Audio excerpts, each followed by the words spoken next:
માર્યા છે કેટલાના રોલ કર્યા છે એ નહીં નડે. હું કંઈક છું કંસ કૌરવ ને રાવણ જેવા હતા નહોતા થઈ ગયા મોટા હતા મયપતિ ગજબ હતા ગંભીર સબળ જેના શરીર મહાણે દીઠા મેકરણ હારા હારા ને આ દુનિયાએ દિવાળી મૂકી દીધી. ચિત્તની શાંતિ મનની પ્રશંસા દિલની દાતારી ગુમડાની રૂજ અને ટાટિયા તાવની ટાઈટ માલકુરથી આવે. મારે કંઈક કરવું છે તો થાય. અમે શું પણ સંતો રાયડું નાખીને મરી ગયા સાંટો નથી પડતો. અમારે ત્યાં શું સાંટો પડે પણ લેવા જેવું છે.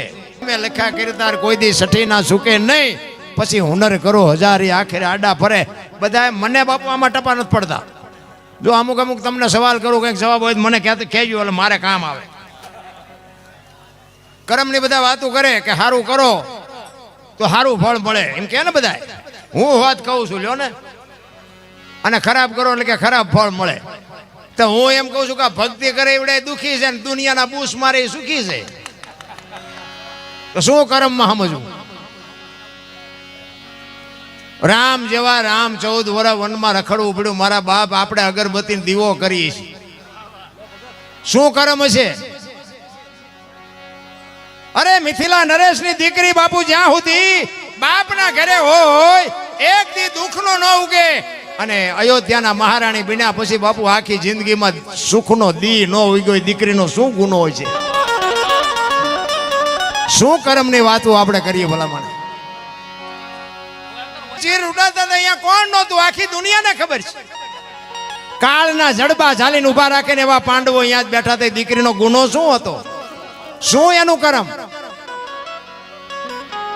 અખિલ બ્રહ્માંડનો માલિક કૃષ્ણ પરમાત્મા એને ખબર ન હોય કે આ બેસ તો ભીલ મને બાણ મારશે એને ખબર ન હોય. આખા વિશ્વનું જેને સર્જન કર્યું હોય અને ભીલના બાણથી વિંધાવવું પડે તો બાપુ એનું શું કર્મ છે. આમાં બાપુ આપણને ટપા નથી પડતા. આપણને એમ થાય કે આ મળ્યો એ સુધારી લ્યો બસ. બહુ ઊંડું ઉતરવાની જરૂર નથી. આમાં ઘણા ભાવની વાત કરે ઓલા ભાવમાં આમ ને ઓલા ભાવમાં આમ. એટલે તમે જવાના ગમે અહીંયા હોય આવ્યા છો ચિયા ભાવમાંથી કોકને ખબર હોય તો હું વાત કરો તો છે કોઈને ખબર ક્યાંથી આવ્યા છે એ આપણે. મને નથી ખબર તમને ક્યાંથી હોય. તો આ ઓલો ભાવ ને ઓલો ભાવ કરો એના કરતા મળ્યો એ ભાવ સુધારી લો. આ ભાવમાં શું કઈ ઘટે છે. હે વાહન મકાન રૂપિયા લોઢા હવામાં ઉડે વગર દોડે વાતો થાય. છોકરા કાજુ બદામની ઓગેટ કરે બોલો આપણને પાર્લે નથી જડ્યું. હા છોકરાને કાજુ બદામ આપણે લાવીને નથી ખાવું. એટલે ભાઈ ખાને એ ખાને અમને પાર્લે નથી જડ્યું. નથી લાગતું જીવવા જેવું છે. પણ એવા બુદ્ધિના ગાળિયા થયા છે ભાઈ. એક ભાઈ હતો ને દિવાલમાં ખીલી ખોડતો હતો. દિવાલમાં ઊંધી રાખેલી માથું રાખ્યું દિવાલ કોઈને અણી કોઈ હથોડિયું મારતો અને રિયો બબડે. એ કે કારખાના વાળામાં બુદ્ધિયું ક્યાં કે ઊંધિયું ખીલિયું કાઢી ખીલી ઊંધી પકડેલી. એનો ભાઈ અહીંયા ગયો કે શું કે ખીલિયું જો ને કે કારખાના વાળાએ ઊંધિયું કાઢ્યું. એનો ભાઈ કે તારામાં બુદ્ધિ નથી. એ કે કેમ. એ કે આ દિવાલની ક્યાં છે. આ દિવાલની છે. અહીંથી પકડીને લઈ ગયા ને ત્યાં જઈને મારી આખી જિંદગી દિવાલો ફેરવી પણ અહીંયા ખીલી ન ફેરવી નાખી. મારી ખીલી ફરે ફેરવો દિવાલો ત્યાં સમાધાન થતું હતું પણ ન કરીએ ક્યાં. હું કંઈક છું કંસ કૌરવ ને રાવણ જેવા હતા નહોતા થઈ ગયા મોટા હતા મયપતિ ગજબ હતા ગંભીર સબળ જેના શરીર મહાણે દીઠા મેકરણ હારા હારા ને આ દુનિયાએ દિવાળી મૂકી દીધી. કાંઈક કરી લો મારા રામ.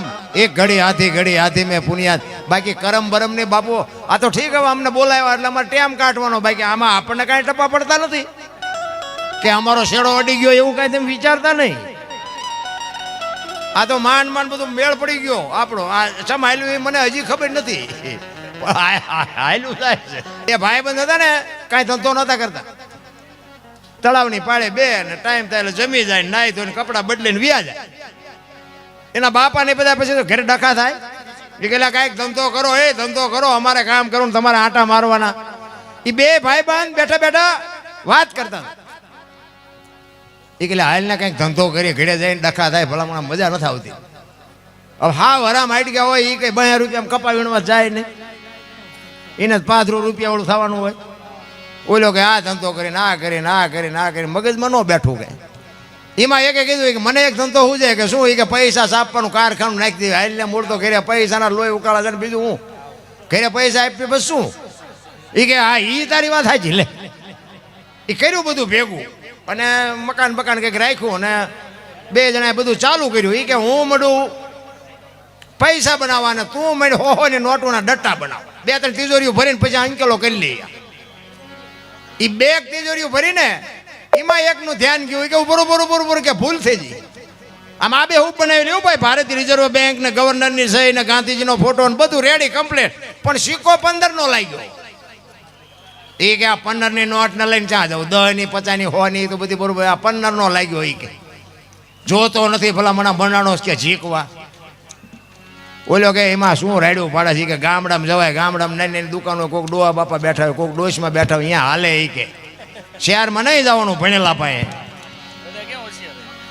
આ ભરત જેવું તમારે ગામ હતું ને એમાં ઝાપામાં એક બાપા દુકાન નાખીને બેઠા લે ચોકલેટ પેપર બેટ વેચતા છે અહીંયા આવીને કીધું કે બાપા 15 ના છૂટા આપશો એ કે હા લાવો આપું 15 ની નોટ આપીને તો બાપાને પરસો વળ્યો એટલે કે 15 ની નોટ એ કે આ ચારે બહાર પડી કે હમણાં મહિનો નથી થયો કે હમણાં જ બહાર પડી અમારા છોકરા કે રોજ શહેરમાં જાય પણ કોઈ બોલ્યા નહીં કે દેવાય દો નગર કે થોડું 15 માં જૂઠું બોલતા છું એ કે ના આપું પણ એ કે 15 નો આપું એ કે 14 આપું ઓલા અમને એમ થયું કે આના 8 આના નથી આવું 14 તો 14 લઈ લેવાય ને એ કે 1 રૂપિયામાં તમારો જીવ બગડ્યો ને એ કે લઈ લો વાંધો બાપાએ ટેબલનું હેઠલું ખાનું ખોલીને હાથની 2 આપી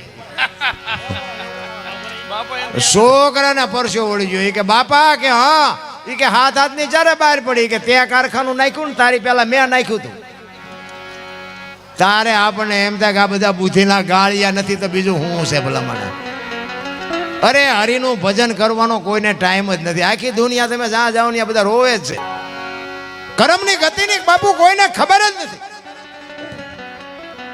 તમને એક જ વાત કરું કે થઈ થાવીને થાશે આવો ત્રિકાળ જ્ઞાની મહાપુરુષ ગંગાનો પુત્ર ભીષ્મ કાલ શું બનવાનું ઈ જેને ખબર હોય એને છેલ્લે બાણની પથારીમાં હોવું પડ્યું વિચાર કરજો યમના દૂત જેને લેવા આવે અને યમના દૂતને એમ કે અત્યારે વિયોજા 6 મહિના પછી આવજે પોતાનું મૃત્યુ રોકી શકે એવો સમર્થ ને સિદ્ધ પુરુષ છેલ્લે બાણની પથારીમાં હોવું પડ્યું એનું શું કરમ હશે તો આપણે વિચારવું જો ને આપણે કેટલાના બૂસ માર્યા છે કેટલાના રોલ કર્યા છે એ નહીં નડે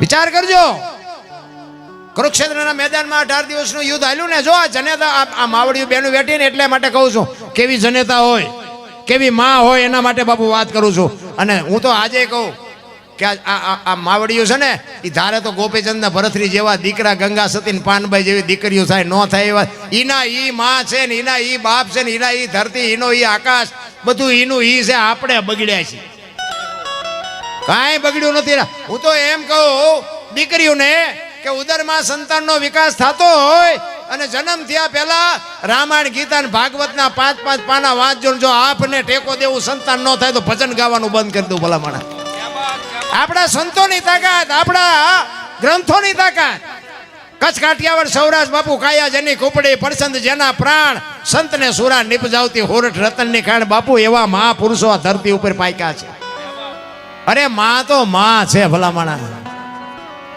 ઈ કુરુક્ષેત્રના મેદાનમાં કૌરવ પાંડવનું યુદ્ધ થયું ને કૃષ્ણ પરમાત્મા પાંડવના પક્ષમાં છે અને ભીષ્મ પિતા કૌરવના પક્ષમાં છે ભીષ્મને બધી ખબર હતી કે હું અત્યારે ખોટાને સાથ આપું છું અને કૃષ્ણ પરમાત્મા પાસે ભીષ્મ પિતા કહે છે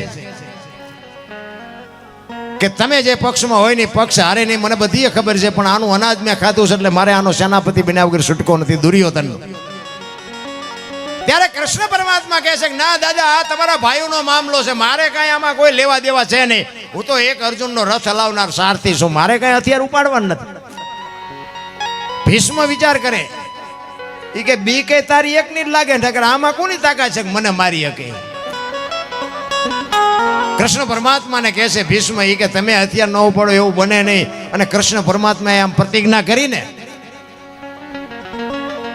એ કે ગમે એવું યુદ્ધ જામ્યું હોય હું હથિયાર નહીં ઉપાડું આમ પાણી મૂક્યું કૃષ્ણ પરમાત્માએ અને તરત જ બાપુ ભીષ્મ પિતાએ પ્રતિજ્ઞા કરી કે કુરુક્ષેત્રના મેદાનમાં જો તને હથિયાર ન ઉપડાવું તો હું ભીષ્મ પિતા નહીં લખું અહીંયા લખી લેજે રામ વિચાર કરજો અખિલ બ્રહ્માંડના માલિકની જે પ્રતિજ્ઞા તોડાવી શકે એ એ સમર્થ પુરુષ કેવો છે અને એનો જન્મ આપવા વાળી માં કેવી છે.